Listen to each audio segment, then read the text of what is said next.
It's a turkey track. It's one. We're almost ready to leave this place. It's tough out here today. This morning was a treat for sure. We're just out here, seems like spinning our wheels, going place to place. Can't get anything to gobble at all.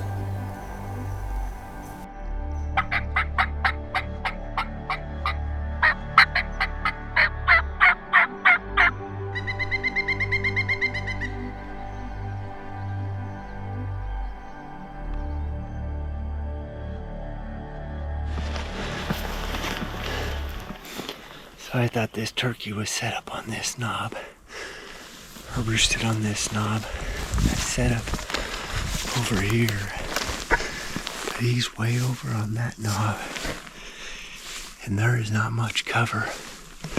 So I'm gonna go all the way back up and around. I located these birds last night, but it was late. And I was way up on the ridge, and I was just guessing. And I thought they were right in here, but I knew it was tough to tell because I was just so far away. So I'm gonna go up and around. If nothing else, I can come back tomorrow morning. I don't know, but I've got time for this bird.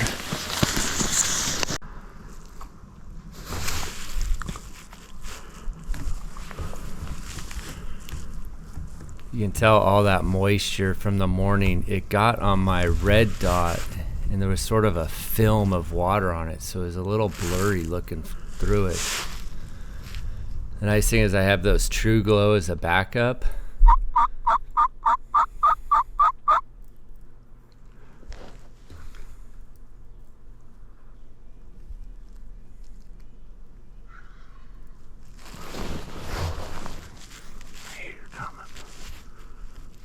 Yeah, he was gobbling at me good, and I could tell he was coming right off the bat.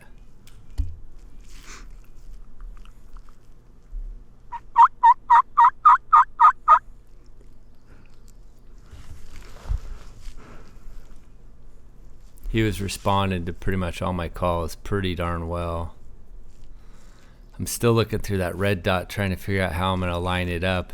It was blurry, but I could see and use it. But like I said, I had the True Glow as a backup.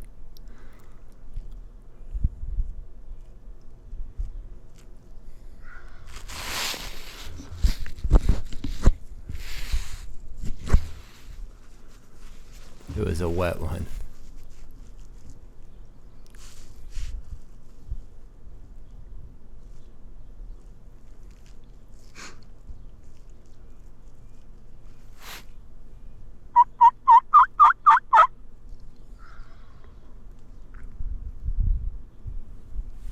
The nice thing is I was up on a shelf, so I had quite a bit of time to really look over this spot and think about it before I started hunting. I was sitting up there for about 4 or 5 minutes just trying to figure out what the best height would be, where to put a decoy, what my best options were, if I could get closer. But it was nice being on that shelf where I could think about everything before I started calling. I didn't call at all for about 5 minutes, just sort of tried to get the ideal setup up there.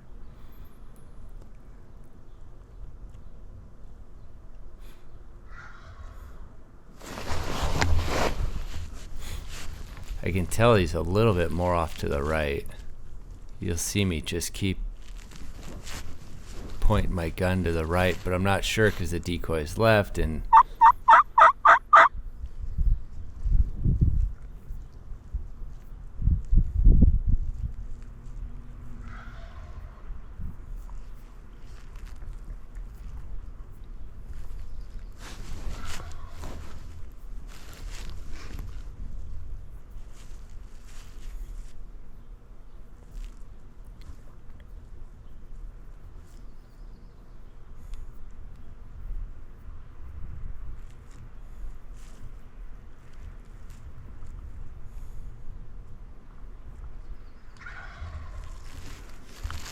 I can tell by those gobbles he is on his way, but he's coming up on my right.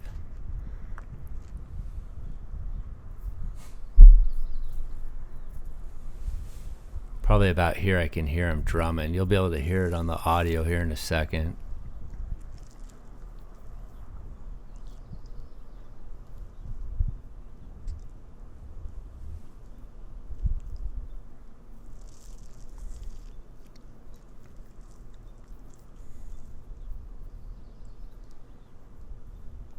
He's about 12 yards from me right there. You can see my hat shake. I can't move. He's right there.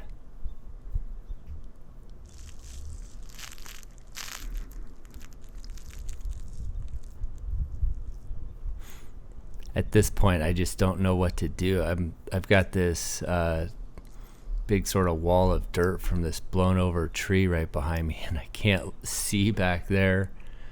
And I am just listening for drumming or any sort of noise. And I'm dead frozen. I'm not sure if he's going to pop out 2 feet to my right.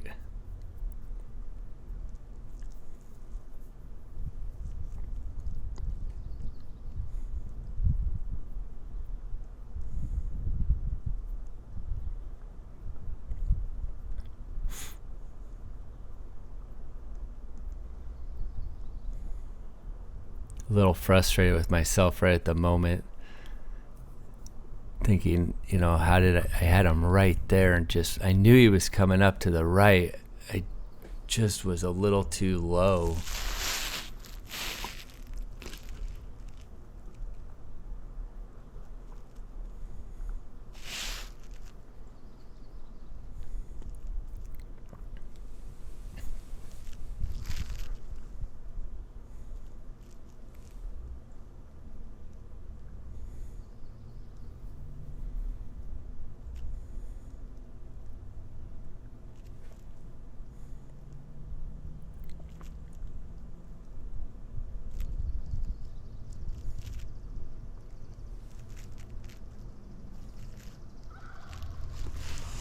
So that gobbling, he's probably 80 yards. He has just walked past me and just went straight walking right past me.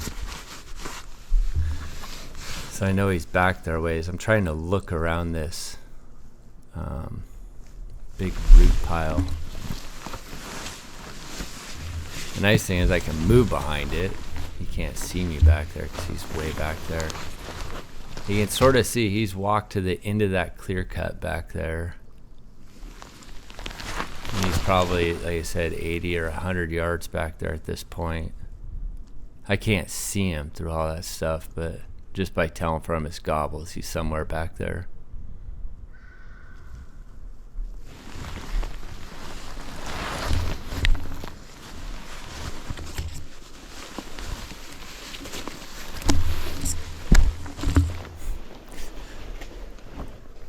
I'm trying to figure out, how do I hunt him now? I'm in a really bad position. Does he come from the right of the stump, from the left?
I'm really not wanting to call much at this point.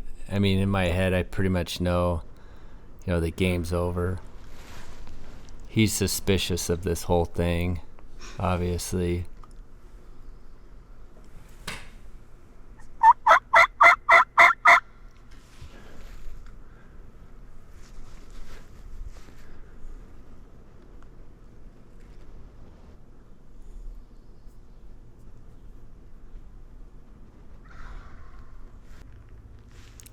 So elapsed time has been 1 hour. I spent an hour just absolutely doing nothing. I just sat on my phone, just kicked back. This gobbler needed to regroup.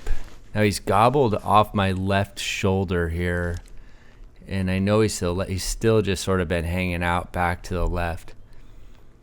But I have not been calling at him at all for over an hour. I just sat there and let him settle down.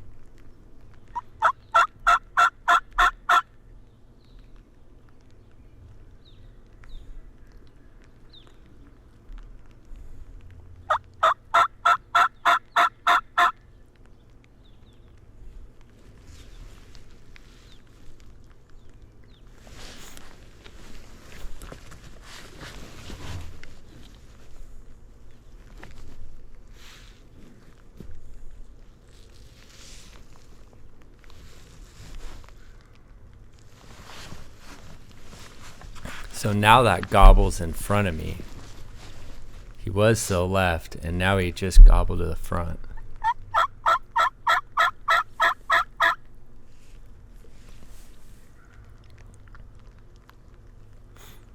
And here in a bit, I'm going to start hearing hens for the first time down in front of me here.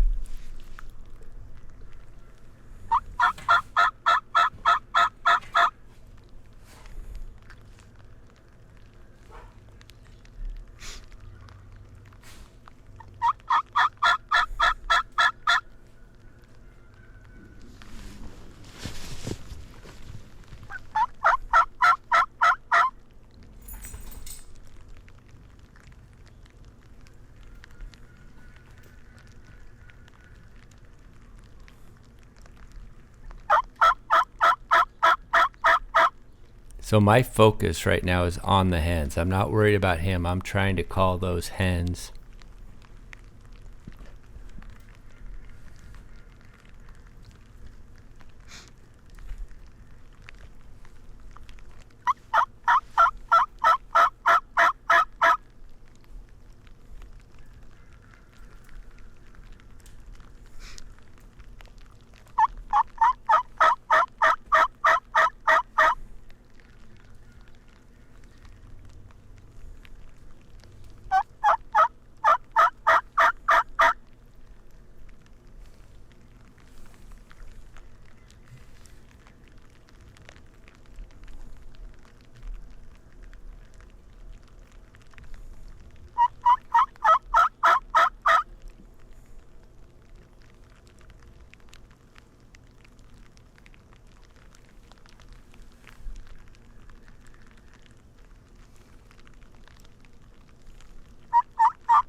When the hens are calling that sort of intensely, a lot of times they'll come check you out. So if you just hear one hen and then that's it,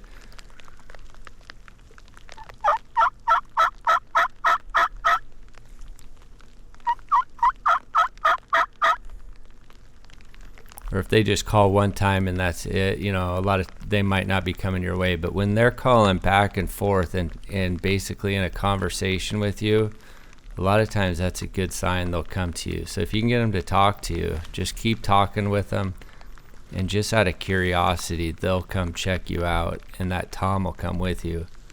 That tom, I think, is still suspicious of me.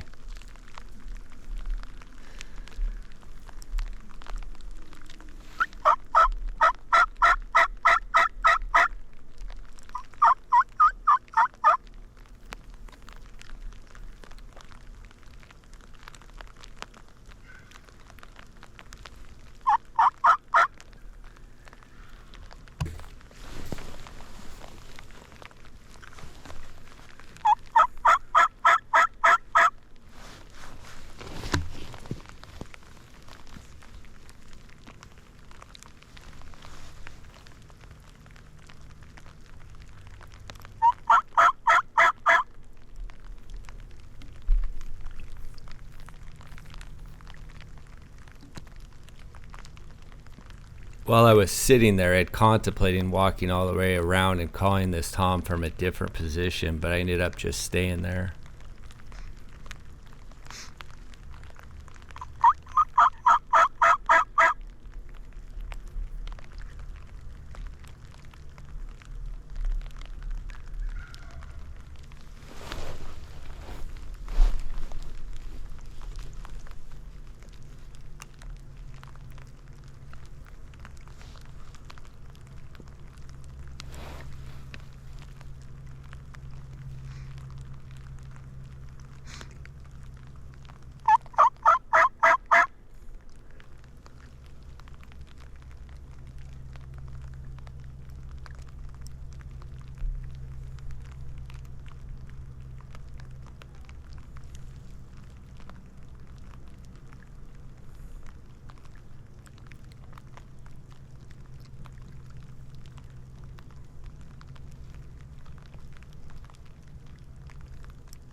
So I can start hearing him drumming off to the left. Back of my head, I'm like, you gotta be kidding me, on the other side again?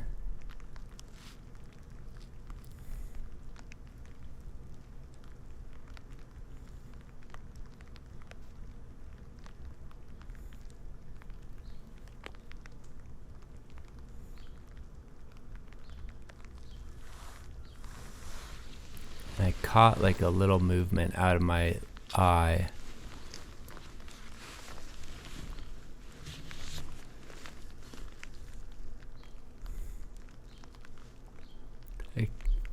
From where I'm at, I could just see his fan back there on the other side of that deadfall.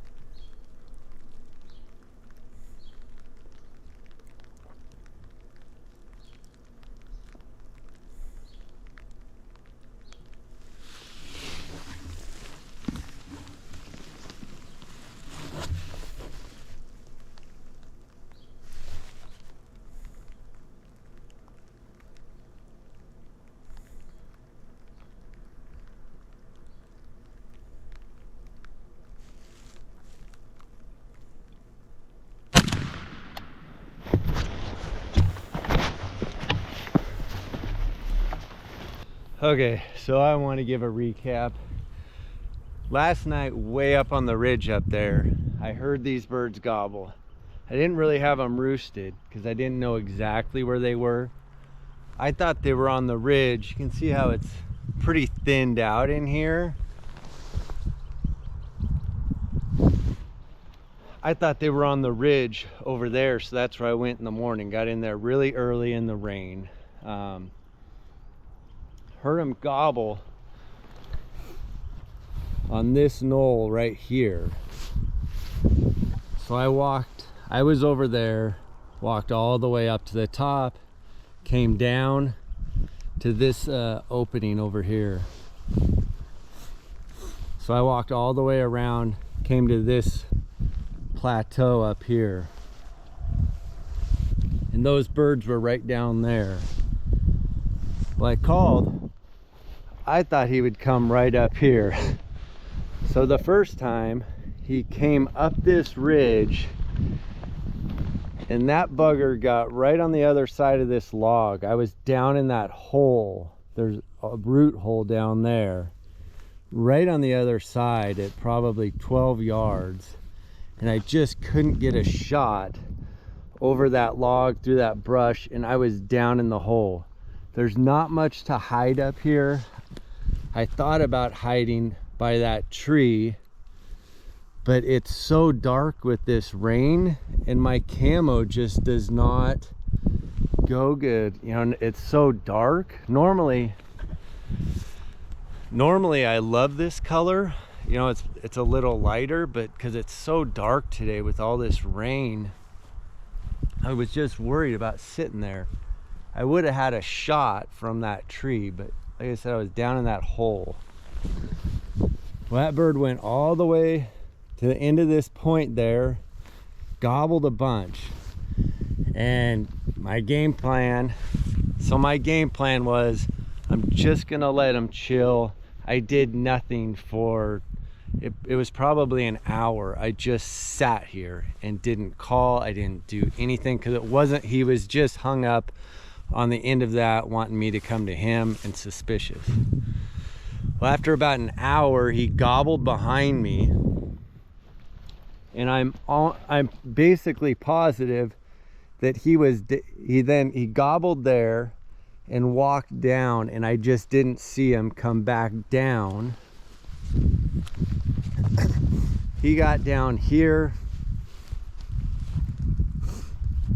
That's when I heard hens. So I heard hens calling. I started calling, and I started calling to the hens, and they started working up towards me, and he started gobbling again. So he's gobbling, the hens are coming to me. Well, I got screwed by another downfall. So they, instead of coming up right here and right to the decoy, nice and easy, they came up on the other side of that log, and I could hear them drumming over there. So I had to move, and I was a little nervous with my movement that I'd spook them. I had to move, get my gun up, and I barely had a shot at him, like through a couple limbs of this deadfall, but I was able to get him. So I had real little options of hiding, so I hid down in this hole. I was down in here and basically popped up, and he was back right through those trees. His head wasn't above it, but it was through that thick stuff, and I just had a shot. The first one was a hen, and then I saw the red head. And special thanks to Sitka gear today. I'm running the dew point system, which has kept me dry and able to hunt in this rain. And the new Equinox vest.